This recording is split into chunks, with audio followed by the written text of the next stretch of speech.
Tracy presenta el programa Fénix. La psicología del logro. And in the next module, I'm going to tell you why and how this works. Session 19, Tapping Your Inner Genius. Another reason that I can say with complete confidence that you are a genius is that you have access to a mind that is far greater than anything that you could ever devise or develop on your own. Throughout all of human history, going back 4,000 years to the ancient Egyptian writings, there has been discussion of mankind having access to a greater mind. And this mind has been called things like the universal subconscious mind, or the collective unconscious, or the superconscious. Napoleon Hill calls it infinite intelligence. Ralph Waldo Emerson says we lie in the lap of an immense intelligence like a cork floating in the ocean, and that we have access to this intelligence at any time to bring us the answers we need and to solve the problems that face us. Carl Jung called it the supraconscious mind, the mind that is above other minds, and we call it, for the purposes of this talk, we call it the superconscious. You have a superconscious mind which you use in a random and haphazard way all the time. As a matter of fact, your superconscious mind is the source of all inspiration, it's the source of motivation, it's the source of enthusiasm, it's the source of excitement, it's the source of hunches, it's the source of insights, it's the source of flashes of intuition, it's the source of creativity and innovation, it's the source of all brand new ideas or thoughts or information that come into the world. For instance, Mozart was able to hear in a single second, he was able to hear an entire concerto, an entire symphony would come into his mind complete in one instant, and all he would do is sit and transcribe it and write it out of his mind onto paper. They said that he used to write his music note perfect the first time. Beethoven came up with one of his great concerts or his great symphonies in a single instant, although it took him 6 weeks to write it down. The entire concert was perfect, complete in his mind in a second. Many of the great inventions, many of the great discoveries, many of the great breakthroughs in history, in literature, in art, in music have been the result of a flash that has come in a moment of daydreaming, while asleep, while in the middle of a conversation, and you have access to this mind as well. Now let me tell you some of the characteristics of the superconscious mind. As I said, imagine you have your intelligence, which is your IQ, your knowledge, your experience, your wisdom, and so on. But in addition to that, you are a genius because you have access to this incredible mind that has every idea and every bit of intelligence ever known or available to the universe is available to you at virtually every instant of time. The discovery of the superconscious and your understanding of the superconscious can and will change your life. The superconscious mind or superconscious capacity makes your capacities unlimited. You are no longer restricted to what you know, what you can access, what you can do physically and mentally. You have an external source that you can draw on, like an energy source, to bring you answers to your questions and to move you towards your goal. Now, one of the characteristics of the superconscious mind, for instance, that when it computes on a problem or a difficulty that you have, it has access to all data stored in your subconscious mind. It has access to all data stored in the subconscious. That means everything that you've ever learned in your life, every bit of information you've ever read, every experience you've had, every conversation, every movie, television, radio, magazine, it's all stored in your subconscious mind permanently. As they say, we have permanent memory, but we have lousy recall. Every experience you've ever had in your life has been permanently stored. However, when the superconscious mind calculates or computes, it has access to everything you've ever learned. However, it can discriminate between valid and invalid data. In other words, when the superconscious mind computes on a problem that you are working with, it will give you an answer that is based only on valid information. There are many things that you have in your mind which you can think to be true, but they're not true at all. You may have read them, you may have heard them, you may have surmised them or concluded that a certain thing was true, but the superconscious, in bringing you an answer, knows the difference between what is true and what is not true.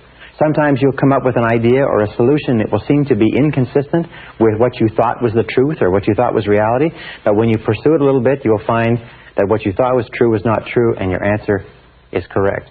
Now, a second characteristic of the superconscious mind is it has access to data outside your experience. It has access to data outside your experience. That means that you can get answers outside your own experience. You don't have to know everything or have everything in your mind. That it has access to data, it can bring you ideas, information, and insights. For instance, with regard to this, we reckon in calculating that every single person has, on the way to and from work, about 4 ideas per year is the estimate done by one researcher. 4 ideas per year, any one of which could make you a millionaire.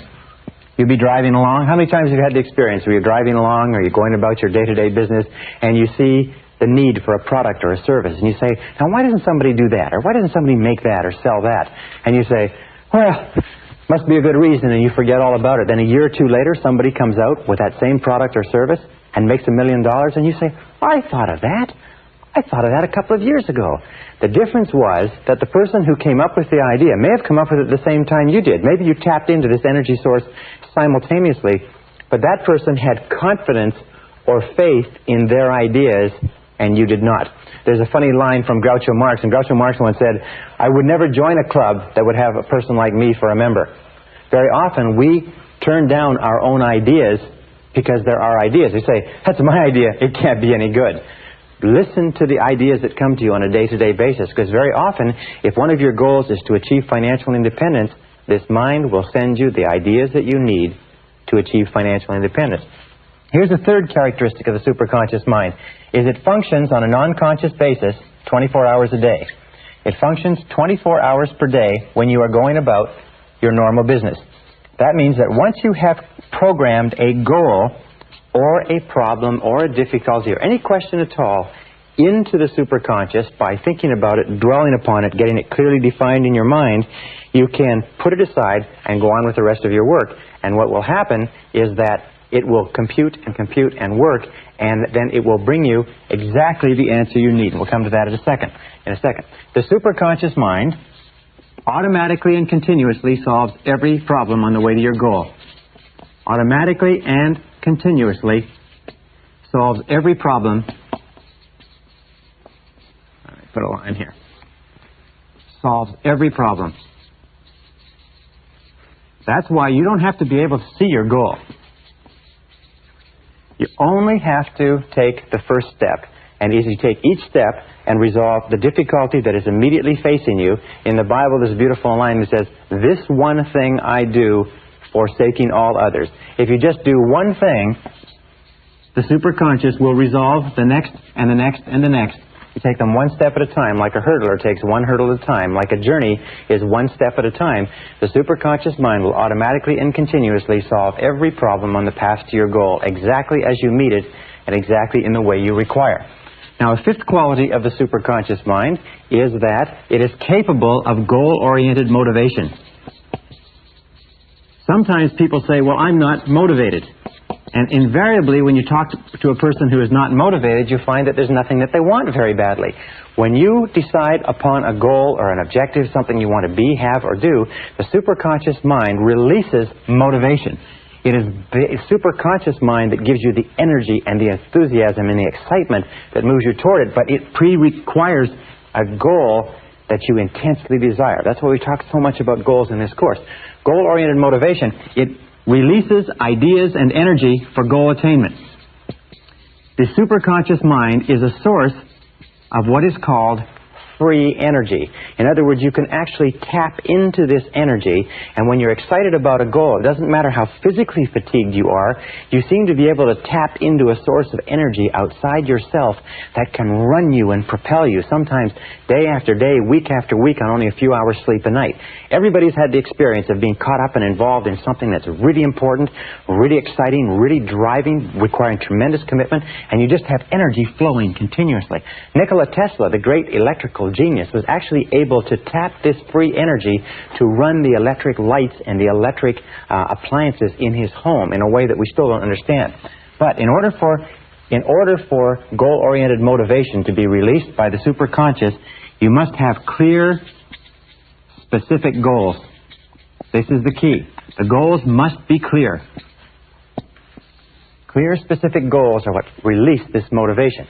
There's an old saying, which is a little bit trite. It says, feeling listless, make a list.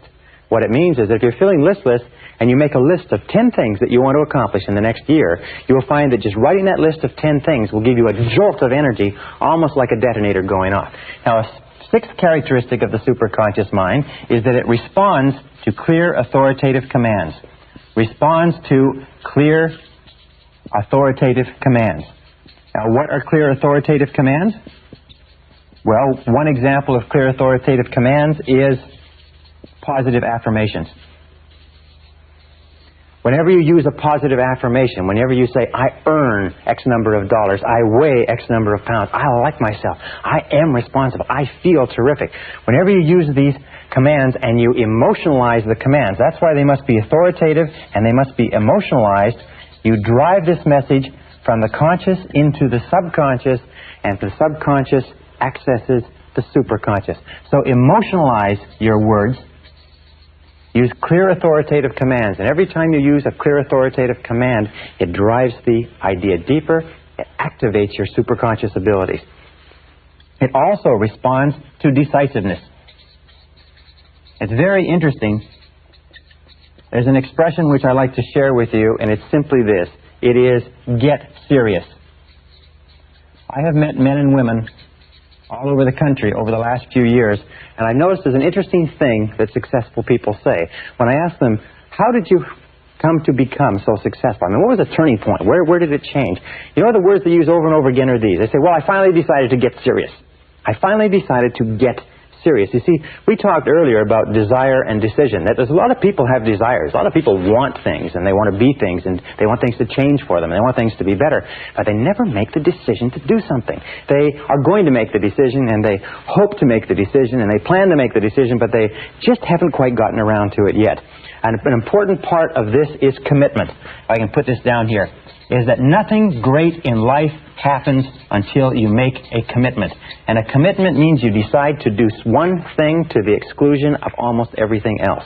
You get serious. You make a total commitment, and when you make that total commitment, when you become decisive, when you start using clear, positive words, I will do it, I do it, I can, I shall, I choose, I want, I earn, I am. When you start using commands like this, you trigger the superconscious mind, and sometimes more can happen for you in a matter of a few weeks than it's happened for you in a few years. And many of you know exactly what I'm talking about. Number 7. The superconscious mind, in a way, is like a muscle. It grows in capability as it is used and believed in. It grows in capability as it is used and believed in. That means that you can actually get it to the point, as I have in my own life, as many of my graduates have, you can get it to the point where you're plugged into the superconscious mind continuously, and you just go with the flow of life, that all the things that you require, the answers that you need, the solutions, the people, the circumstances, will be drawn into your life in exactly the order, exactly the sequence that you require. And the people that you don't need, the circumstances that are old, the circumstances that have nothing to do with where you're going, they fall off exactly as they're no longer needed. And the more you use it, the more you believe in it, the more you trust to it, the more rapidly and dependably and predictably it works.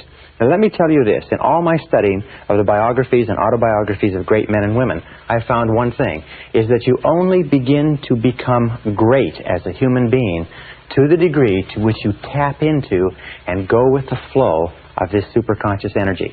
Other than that, life is always a struggle. But once you get into the flow of this energy, life seems to be on the downhill side. You seem to be going with the current. An 8th characteristic is that the superconscious mind functions best or operates best with an attitude of confident expectations. Operates best with an attitude of confident expectations. You see, confident expectations is an attitude of positive emotion. Remember we talked about before becoming an inverse paranoid, always looking for the good, always expecting the best, always believing, trusting, being absolutely convinced that something good is going to come out of everything that happens to you. This attitude of confident expectation seems to be what puts the foot on the accelerator of the superconscious mind and brings things into your life and people and what you need into your life faster and faster and faster. Another characteristic of the superconscious mind, number 9, is that it operates best under 2 conditions. operates best under two conditions. Condition number one is when you are concentrating 100% of your time and attention on the problem. 100% concentration on the problem. And the other time when it works best is when you are concentrating 0%, when your mind is busy elsewhere.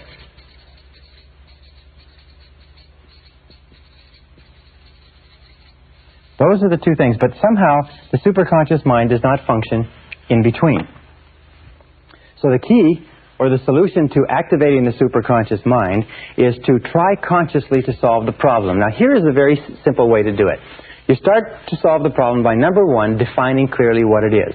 Define your problem or define your goal. Write it down, discuss it, get it very clear in your mind. What is it that you're trying to achieve, avoid, or preserve? Number two is do some research. Gather information. Look around, read, talk to people, go to the library, call people who know, call experts or authorities on the subject. Get as much information as you possibly can. Almost all good decision-making comes from getting information. I've had experiences where I have had a clearly defined problem or situation, and as I'm thinking about it, I say, where can I get some information? And bang, the name of a person you may not have spoken to for a year will pop into your mind. You pick up the telephone, you call them up, and you say, hi, I'm thinking of doing this or not doing this. What do you think about that? And they have exactly the piece of information that you need to do it or not do it. Be very, very alert to that. The third thing that you do is you try consciously to solve the problem. Now that you've got the information, you ask questions, you've done the reading and the research, you've got clear in your mind, you try as hard as you possibly can with your conscious mind to solve the problem. And if that doesn't work, then you simply turn it over to the superconscious mind, almost as though you are submitting it to a large computer. Turn it over to the superconscious mind and get your mind busy elsewhere. Get your mind busy doing something else and just get on with something else completely. For instance, we'll talk about this, you could work on another project, go for a walk, do physical exercise, go out for dinner. Get your mind busy elsewhere, and at exactly the right time, what will happen is that the answer will come to you. It'll just suddenly be there.